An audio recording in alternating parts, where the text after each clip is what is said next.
You are listening to a message from Crosspoint Church. For additional information, please visit our website at crosspoint.family. We hope you enjoy today's message. But there's this cool moment in Acts chapter 14. So Acts is really the record of the early church. What was God doing? How did the church grow? And this is Luke's best attempt to record all the awesome and great things that God did through the early church. And there was a moment where there's these two guys, Paul, Barnabas. They were sent out on a mission to go share good news. And we see in chapter 14 that they went through all these different cities. And afterwards, from there, they sailed to Antioch. So Antioch was the town that they were sent from. And so they were in Antioch together. God sent them, and they went. And they were just coming back from their missions trip. And it says they were back to Antioch where they had been commended to the grace of God for the work that they had fulfilled. They did it. And when they arrived and gathered the church together, they declared all that God had done with them and how he had opened a door of faith to the Gentiles. And so this morning is an Acts 14 moment where the church is gathered, we're coming together, and we're here to hear good reports of all that God has done through our team there. So this is very much in sync with what the early church did. They gathered, celebrated around the word, worship, and they heard great reports of what God was up to. So, Mike, welcome back. It is so good to be back. You know, when you're there, you're like, I don't want to leave. There's so much more to do. And then you get on the plane, you're like, oh, I am so glad I'm on this plane. And I am so glad we're up all night, and it takes 2 days to get home, but we're going home. So it was a long trip. It was a lot of work. It was 19-hour days. It was 19-hour days that didn't feel like 19 hours because it never got dark. So when you're like out at 1 a.m. doing something, you're like, oh, I feel good. This is great. And then you go home and you eat, and it's 2 a.m., and then you go to bed and you wake up at 6. So that was our life in Alaska. So we're going to start with the video, and you'll just hear some people and see some people and see some slides. Go ahead and play the video.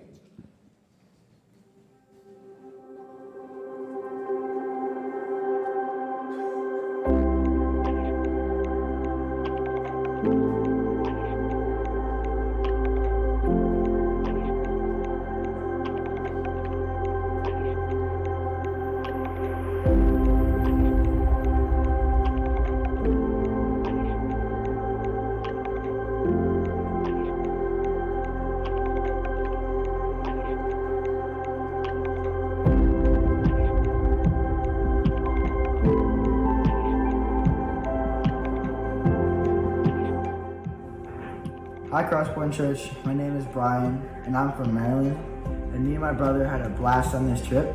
My favorite experience was I was helping a kid, just hanging out with him, and he told me he wanted to become saved through Christ, and that was a big experience for me. Thanks guys.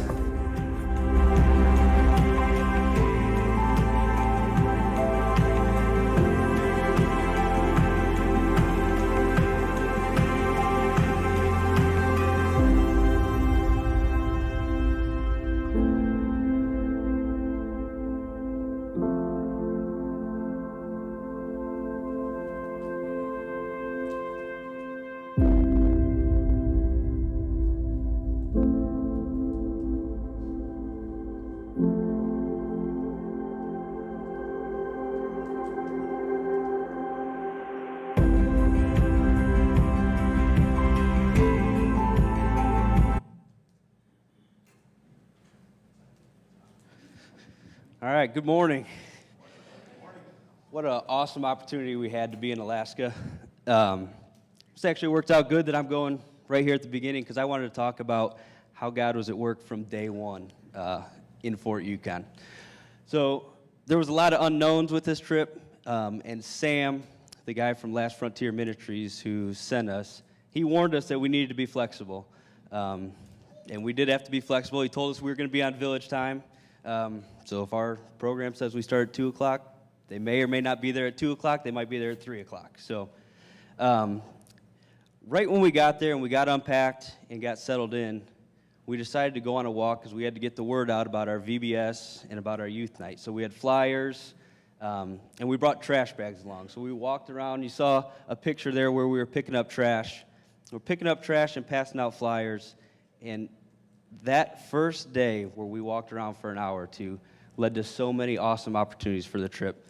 We got to picking up trash for starters, made it feel like we weren't soliciting our flyers, and was really cool because people would come up to us and talk. We were able to go up to people and talk and not feel like we were just trying to push our VBS on them. And just my group alone, we got a chance to pray with 4 or 5 different people during that first hour or two when we walked around. And we made a little detour at one point where we decided to go back and get more trash bags. When we did that, we ran into a guy named Robert. And Robert got to know what we were doing a little bit, was excited about it, and told us he actually helped out at the radio station. So that picture, I don't know if you saw that or not, but we ended up getting 3 kids on the radio station to advertise that we were doing our VBS and the times and dates and all that.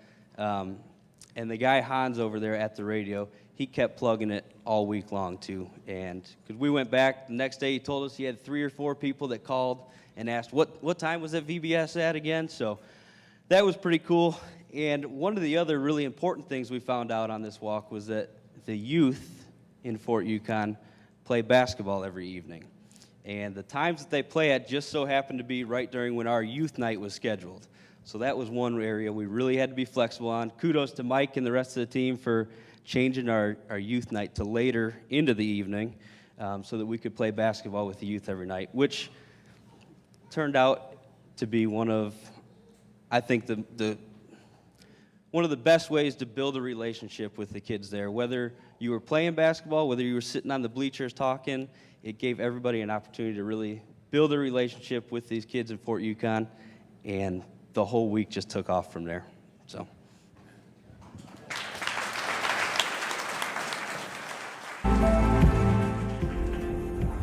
What can I do to make this day better for everyone else?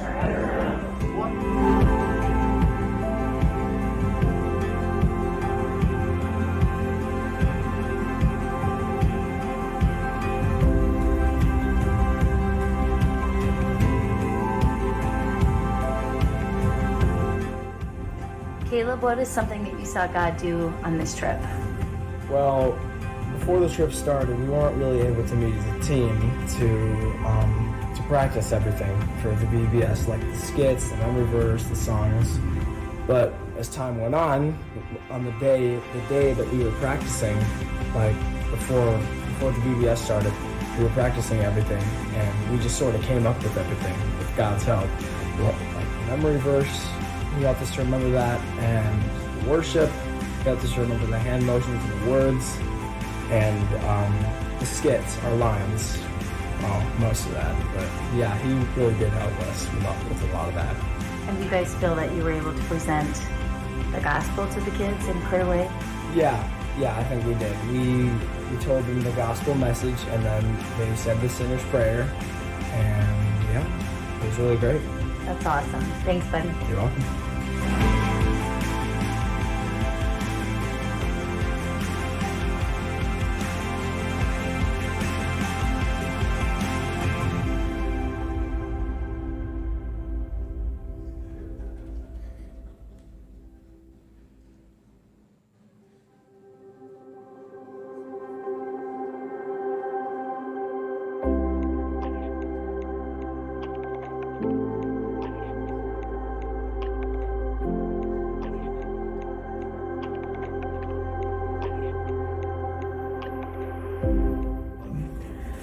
I would go back to Alaska because I feel like there's still a lot more work to be done spiritually.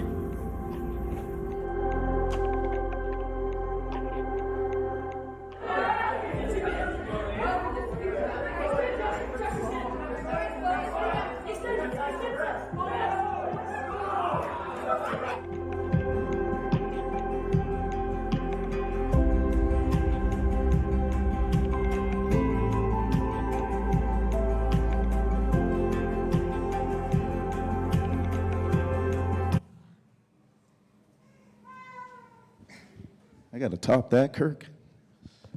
Good morning, Crosspoint. So I got a little notepad here. I got some notes.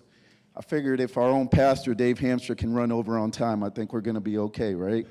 So before I get started on what happened in Alaska, first off, it was an amazing trip.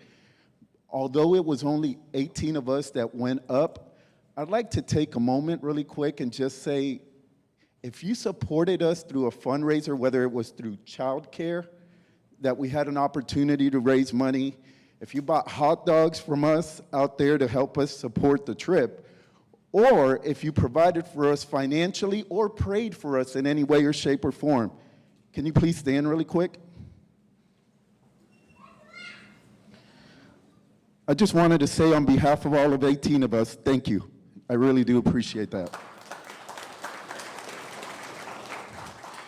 You know, some of the songs that we sang today, one was talking about the blessings and how we're not here for them. You know, when we got to this trip, and it talks, the other song about in my life, be lifted high, in our world be lifted high, and in our love be lifted high. We went on this trip thinking, some of us, including myself, that we were going to be a blessing, but we're not the ones that provide the blessing. You know, God provides the blessing, and I'm getting emotional. Here we go. Sorry. But yeah, it was just really, really, really incredible. I'm grateful for Mike presenting this opportunity to come to the missions trip. When I think about, what was it, 8 days that we were out there? About 8 days? When I think about the most impactful thing that happened, it was 2 of them. So when we talk about day 1 in Fort Yukon, mind you, it's kind of day 3 already of the trip by the time we go to Fort Yukon, because we flew from O'Hare to Fairbanks, stayed at Fairbanks a night. Then we went ahead and flew in a 9-passenger aircraft to Fort Yukon, and then got settled. But it was, man, I felt like that was one whole long day, but really it was day 3 already. Mike had said when we got to Fairbanks, it's like, we're lacking prayer. We're lacking prayer. And mind you, we had folks pray for us here before we left. But after that, the next time we prayed was that evening in Fairbanks before we went to bed, before going to Fort Yukon the next day. And he was like, guys, we're really missing prayer. And it was incredible. We prayed for about 30, 35 minutes, and it was after that, because before that, we had a lot of individuals on our trip, and it was cool how God brought us all together to remember, hey man, I know you came here for this missions trip, but we're not all individuals. God is going to use us as a group, and you don't have to be perfect. You just have to show up. I think of in the gospel, Matthew, Mark, Luke, and John, and how these were average Joes like me that God used. So if you're just able and willing to go ahead and serve, God's going to do some amazing things. Last thing I'm going to go ahead and share is, so we had 18 of us. The plane only fits 9, so we had to leave in 2 different aircrafts. One left in the morning, one left in the afternoon. Day 9, when we left from Fort Yukon back to Fairbanks, I was on team 2. So we had this girl who, please pray for her. She's incredible. Serves for the Last Frontier Ministry. Her name is Shauna. Shauna's incredible. I'm sure I'm not going to be the only one who speak on her. She said, hey, Don, why don't we do a prayer walk? And what was cool about that, some of the kids that we had in our group had never done a prayer walk before. So we go on this prayer walk and start walking around Fort Yukon, and we start going.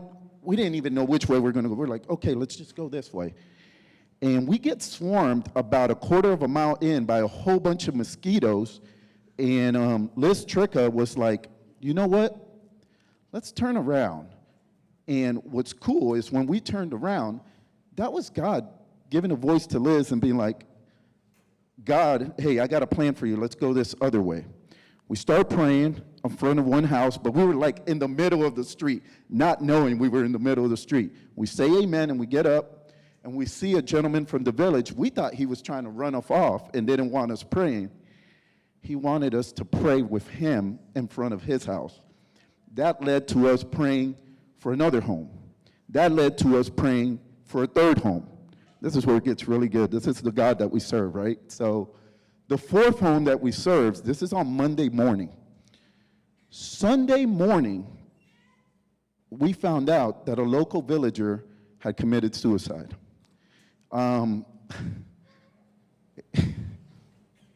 So the fourth home that we went to was the home of the father of the son who committed suicide. We did not know that, but God knew that, right? So we spent about 45 minutes to an hour in that home to really pray, and we made such an incredible impact. You know, a lot of times we as Christians, we will go ahead and love on anybody, not caring if they love us back. But boy, let me tell you, when that community loves you back, it just makes it that much sweeter. I'm so grateful that we got an opportunity to go to Alaska, and I'm sorry that I'm long-winded and I had a lot to talk about. And thank you, Dave, for allowing me to serve the youth back 16 months ago when we started this thing. All right, thanks, guys.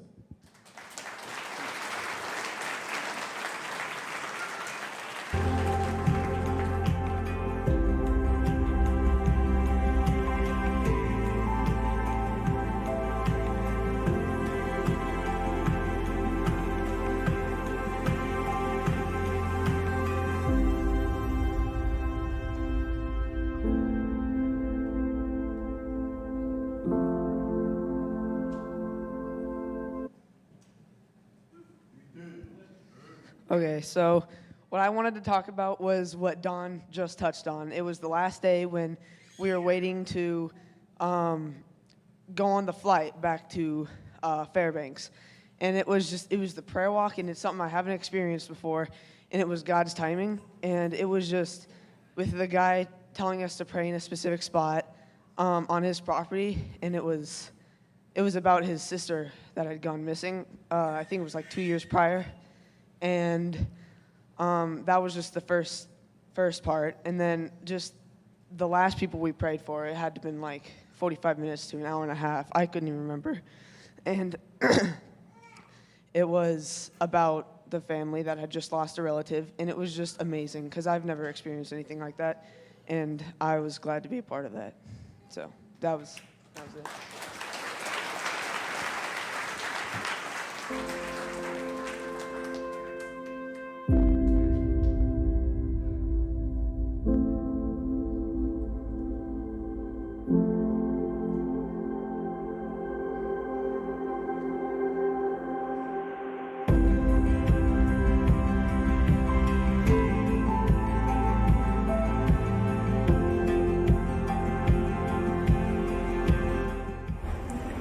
Hey, Crosspoint Church. I'm Logan. I'm from Maryland. And thank you for letting me come on this mission trip with you guys. So Logan, what would you say was the best part about going on this trip? Probably when the kids, like on the first day for the missions trip, the kids weren't really singing that much in the worship songs and doing the lyrics and the hand motions. But then every single day and up until the last day, the kids started singing more and more. And at the last day, they started jumping and shouting and screaming the lyrics, and they really loved it and stuff. So you just love seeing them worship and grow in their worship. Yeah. That's awesome. All right, thanks.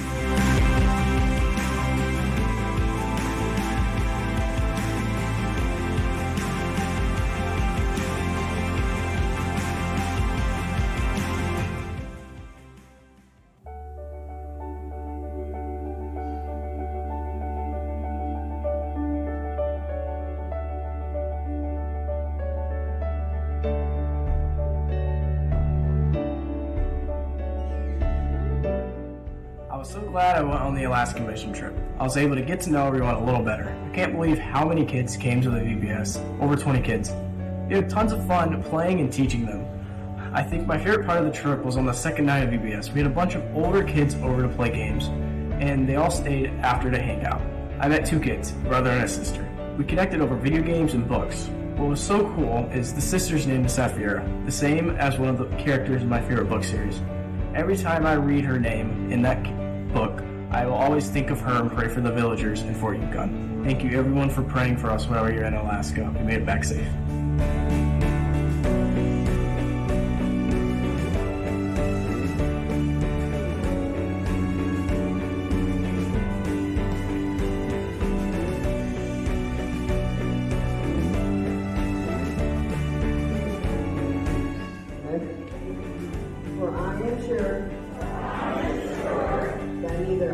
nor death, nor anything else in all creation, will be able to separate us from the love of God in Christ Jesus our Lord.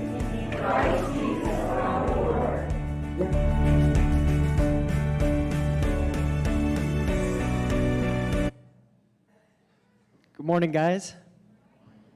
So what I just wanted to share about was the power of prayer that, God had in this on this trip. So on our first meeting, Mike said to us that without prayer, this trip is going to be like wheels spinning in mud, and it's going to go nowhere. So after we've been praying for a little bit here, our team didn't fully meet all together until the day we left. So you could say we were a bit ill-prepared. We weren't really ready to go on this trip and run a VBS together because we didn't even know each other. So then, like Don touched on, the second day we're in Fairbanks, Mike says we have not prayed enough. So we spent 45 minutes just praying that God will go prepare us and be ready to run this VBS, prepare the hearts and minds for the people of Fort Yukon to just accept us. And going to an isolated area, it was a little scary for me. We didn't really know how they would react. This was it's been about 3 years since they had a team come down. So we didn't know how they were going to react to just a group of outsiders coming to their village, but they were some of the nicest people ever.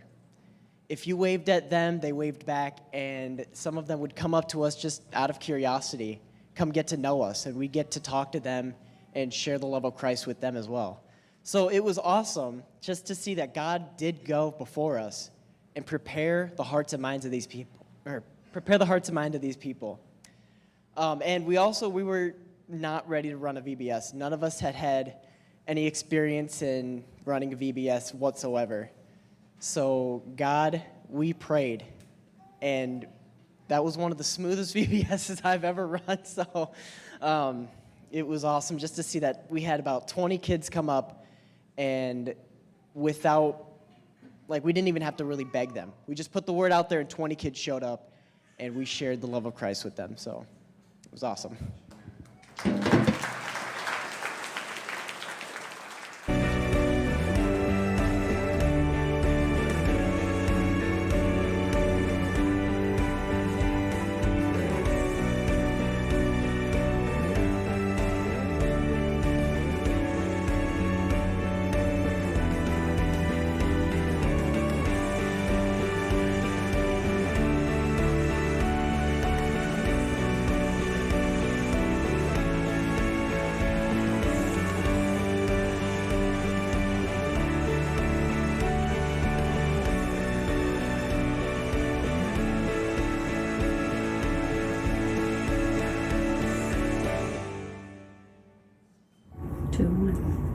Thank you, church, for all the support and prayers that you gave to our family and our youth group that would allow us to go and do this amazing trip. What was your most spiritual moment that you had on your trip?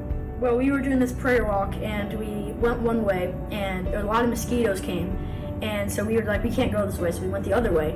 And then people would walk up to us while we were doing the prayer walk. We didn't even announce that we were doing this, and they would just walk up to us and ask for prayer. So we prayed for them, and finally we make it to this house with a bunch of people crying and all that stuff. And so we go to the house and we see what's going on. Well, we kind of knew that it was a suicide family a family had suicide yesterday. So we prayed for them, and our family went through suicide last year. So that was the reason I came, to really just help the family that went through that, and so they could just deal with it, and we could be there to help them. And what do you feel like God did in you on this trip? Well, I had anxiety going into it, and as soon as I got on the plane ride to go to Alaska, I was not nervous at all. The whole trip, I had maybe one moment where I was like, a little bit nervous. God really protected me that whole trip. I was there, and as soon as I came back home, I was nervous. So I just proved that God was holding me in His hand, so I was there and just protecting me through this whole thing.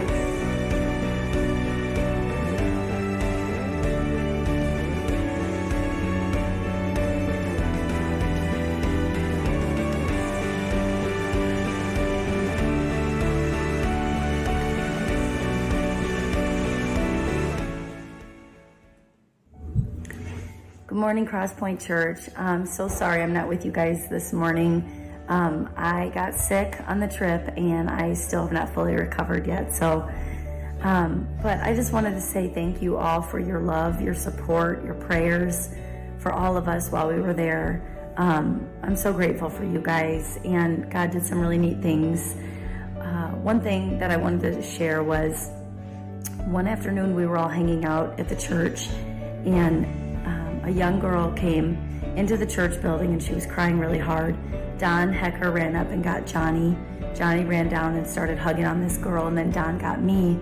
And I walked over there and just asked what was going on. And the young girl told me that they just found the body of her cousin who had committed suicide. And unfortunately, that's a common thing that happens there in the village. And oftentimes it sets off a chain reaction. And but we believe that God had our team there at that specific time.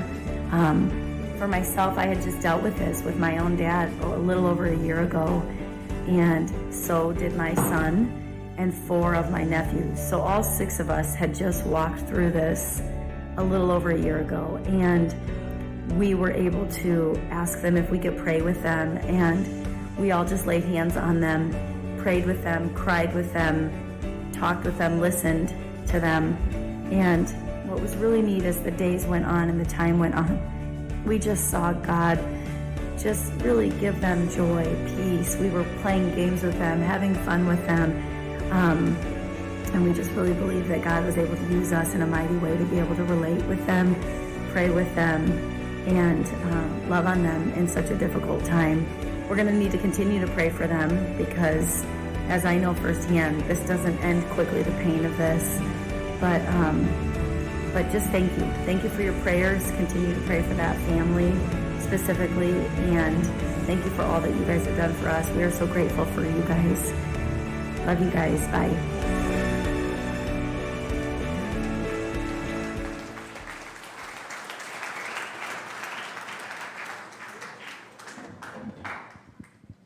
I don't know that there's much more to say. It was an amazing trip. The way God connected the dots, and I'll explain what I mean by that. There are points in our lives where we don't understand what's going on. And I call those, and many people do, those are just dots that God puts in our life, and He makes those connections. And so I'll take you back. Kids, you'll know this right away. Adults, you might have to kind of refresh your memory. There was an activity worksheet when you were younger, and you always hope you got that sheet at like the end of the day in school, and it was connect the dots. And when you were younger, you're like, I don't know what this shape is going to be. I can't wait. And some of those connect the dots were really obvious. Like you knew what it was going to be. I mean, that's clearly a dragon, right? Clearly. So in some of those, when you got older, some of those dots, they weren't so obvious. You're like, what the heck is that? And how is that going to be anything? And so God works the same way in our lives. He uses a series of events, dots, experiences, heartaches, successes, failures, pain, joy, and He connects those dots to make something more beautiful. And you look at those and you say, what is that? And it's like, oh, it's a beautiful flower with a butterfly, and I never knew it was going to be that. Well, that was this trip for us. There were so many things I couldn't understand. Like, why were we bringing 2 kids from Maryland?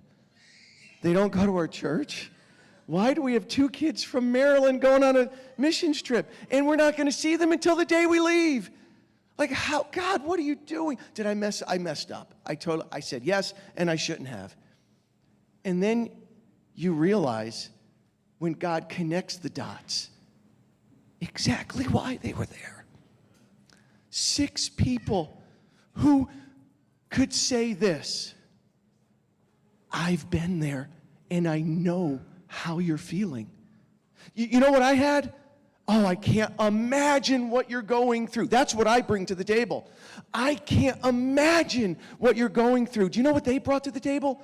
I know where you are because I was there last year. And to watch 6 people lay hands on one girl and pray for them and cry and weep and say, we love you and I know what you're going through, was flat out amazing. But it didn't end there, because we prayed for Elena, and then Jewel came in crying. So we prayed for Jewel, and then Seth came in crying. So we prayed for Seth. And to have 6 people who experienced a death like that, guys, only God could do that.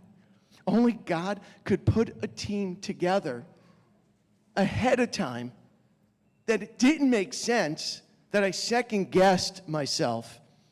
Only God could put that team together and say, this is exactly who needs to be there for this moment. Dave had said, listen, if you go there and you only impact one person's life, you've done well. We did well. We impacted a family. In their deepest tragedy, we impacted a family. What did that turn into? We prayed. We laid hands, we prayed, we cried. And then you saw a group of kids on a stage that you didn't recognize. Those were the kids who came for prayer. Those are the kids who were family members of the person who had died. They were singing worship songs 4 hours later on stage. That's what it turned into. And then it turned into 8 more kids showed up. And then before you know it, there's 25 kids who are just hanging out with us, grieving but healing, all because God connected the dots. Some other ways God connected the dots. We couldn't come up with a curriculum. It's 3-day VBS. I mean, I pulled the guru of VBS curriculum, my sister-in-law Mandy. I pulled her out of retirement and said, I need your help. I can't do this. VBS is usually a 5-day program, and that's the curriculum. And we had 3 days, and just not making sense. And so Susie and I created a gospel-centered 3-day curriculum. And we're like, a beach ball? Like, am I really going to bring a 4-foot beach ball?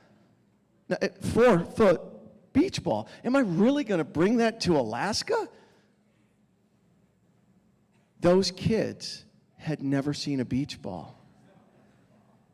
And do you know what their connection is to a beach ball? God's love is bigger than this beach ball. That's the only connection they have to a beach ball. God knew that. He absolutely knew that. And so he put in our minds, bring a 4-foot beach ball. Like, God, did you really mean to bring a 4-foot beach? Like, how are we going to blow it up? I'm looking at the kids and I'm like, guys, we don't have enough air in our lungs to blow this thing up. And God worked that out as well.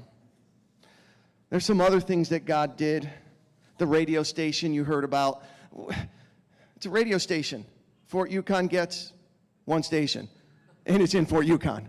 And the guy, this Robert dude who's trying to sell me a pair of moccasins, is like, yeah, we got to get you on air. And then all the phone calls come in.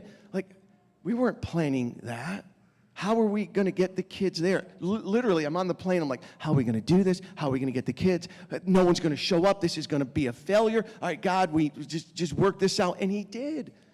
He gave us a radio station. And our kids, if you could hear the broadcast, they nailed it. It was nothing short of a miracle. It was awesome. And then we used a kaleidoscope as an object lesson. And again, not understanding the culture, not understanding where we were. I hold the kaleidoscope up, and I say, anybody know what this is? And you know that moment when you realize you just should have shut up because nobody knows what it is? And you're like, oh my word, they don't know what a kaleidoscope is. None of them. And it's dead silence, and in my brain, I'm like, how do I pull this off? And a little girl raises her hand. And I'm like, what is it? She goes, it's one of those things that you pass to a runner when you're running.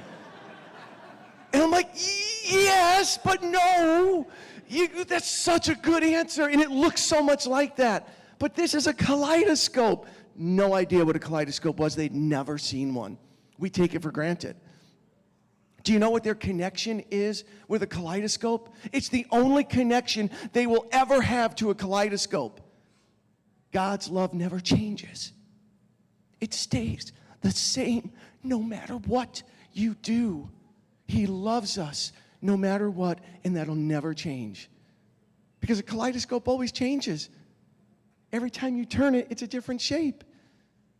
But God's love never changes. It's their only reference. So it will stick. That's the way God connected the dots. Those kaleidoscopes were the most expensive thing that we had to purchase for the trip, and I didn't want to do it. Like, God, really, a kaleidoscope? If you knew how much money kaleidoscopes were. And it's way too complicated for kids to build, and we had them build it. And yet, that's exactly what God wanted. And lastly, basketball. I mean, this was really a trip made for David. Between mountains and climbing and basketball. There was no pizza, so I don't think Dave would have really made it. Guys, we brought a team who could play basketball. We brought kids who play basketball.